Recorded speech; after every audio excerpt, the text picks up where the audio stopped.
Bharatiya Janata party इस सरकार, ये तानाशाह सरकार जिस हिसाब से ईवीएम और तमाम मुद्दों के साथ छेड़छाड़ कर रही है, निश्चित रूप से भारतीय जनता पार्टी को मुझे लगता है कि एक बहुत बड़ा इस बार चुनाव में एक सीख बिहार के चुनाव और आने वाले दिल्ली के भी चुनाव में मिलेगी। और भारतीय जनता पार्टी मुझे लगता है कि दोनों जगह राज्य में पूरी तरीके से सफाया हो जाएगी।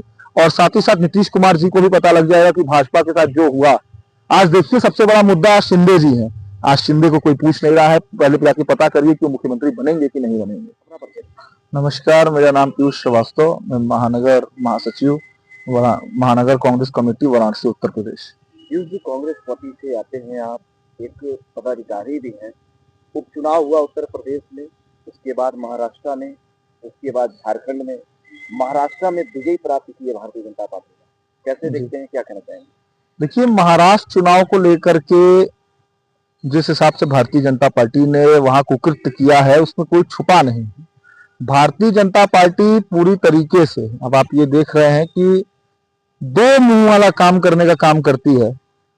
किस तरीके से, जिस प्रकार से हिंसा हुआ, लोगों को वोट जाने देने से रोका गया, चाहे वो उपचुनाव की बात कर लीजिए, चाहे वो आप महाराष्ट्र चुनाव में कांग्रेस पार्टी ने नांदेड़ लोकसभा में जीत पाई, लेकिन एक गांव में एक खबर आप ही के मीडिया चैनलों के माध्यम से आ रही है कि 32 वोट कांग्रेस पार्टी को एक ही जो है कि गांव में मिला, और सभी लोग कह रहे हैं कि हम लोगों ने कांग्रेस पार्टी को वोट दिया। एक जगह पे 6 वोट, मतलब वहां शून्य दिखा रहा है, 6 वोट उसके परिवारजन उसी लोकसभा विधानसभा में, उसको भी शून्य दिखा रहा है। तो ये निश्चित तौर पे दिखा रहा है कि क्या खिचड़ी पक रही है भारतीय जनता पार्टी के मूड में।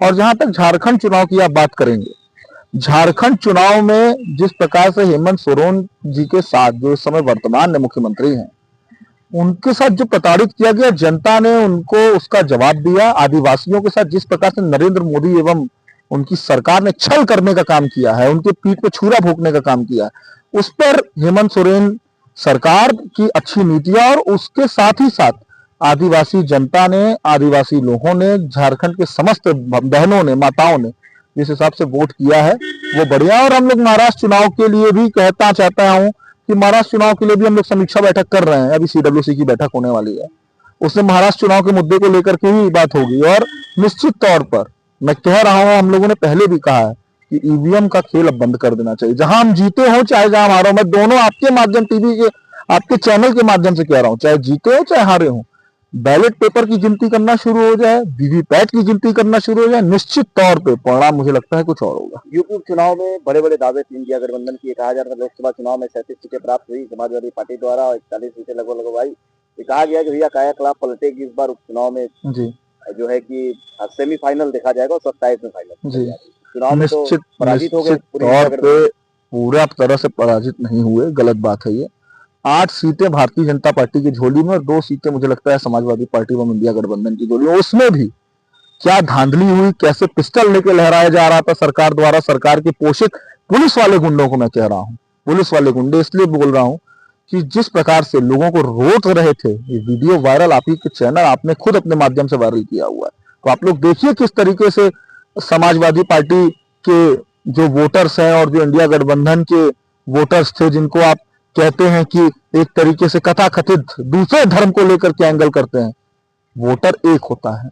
भारतीय संविधान में पेशे से अधिवक्ता भी हूं, मैं बता रहा हूं, हमारे संविधान में एक व्यक्ति एक वोट का संचालन रूप से, सुचारू रूप से संचालन किया जाता है। लेकिन रोकना पिस्टल लेकर के भूल जा रही है सरकार, या वो कि जो कभी खुद अभी पिस्टल लेकर लहरा रहे, सरकार बदलेगी तो उनका रवैया क्या होगा। चुनाव में और राजनीतिक में कभी व्यक्तिगत दोष नहीं रखा जाता, चाहे किसी दल की बात हो, चाहे भारतीय जनता पार्टी की बात हो, चाहे कांग्रेस की बात हो, चाहे सपा की बात हो। अधिकारी संविधान का होता है, अधिकारी को निष्पक्ष रहना चाहिए।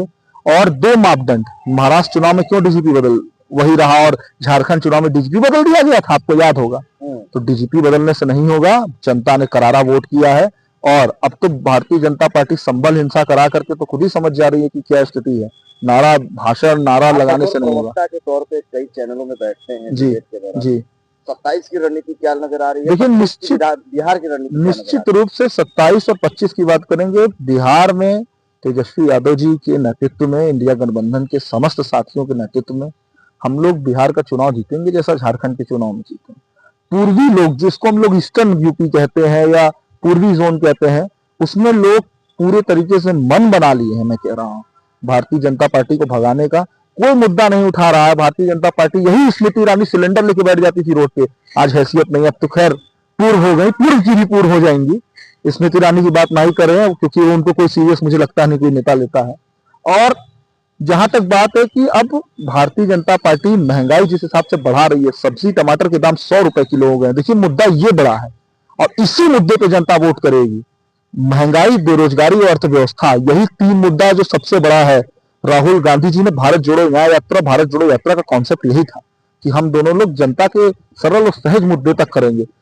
चल करके दिखा दे नरेंद्र दामोदर दास मोदी, यहाँ से लेकर कन्या से काश्मीर तक, कन्याकुमारी से कश्मीर तक नहीं चल पाएंगे। इसलिए भी नहीं चल पाएंगे क्योंकि उनको पता है कि अब राहुल गांधी जी देश की एक आवाज है, एलओपी है और बराबर सदन में बैठ रहे हैं, बराबर सदन का काम कर रहे हैं, जनता के जनहित के मुद्दे उठा रहे हैं। ये तमाम मीडिया चैनल और सब लोग देख रहे हो। महाराष्ट्र चुनाव ने तो एक चीज और स्पष्ट कर दिया, ईवीएम का खेल जो चल रहा है।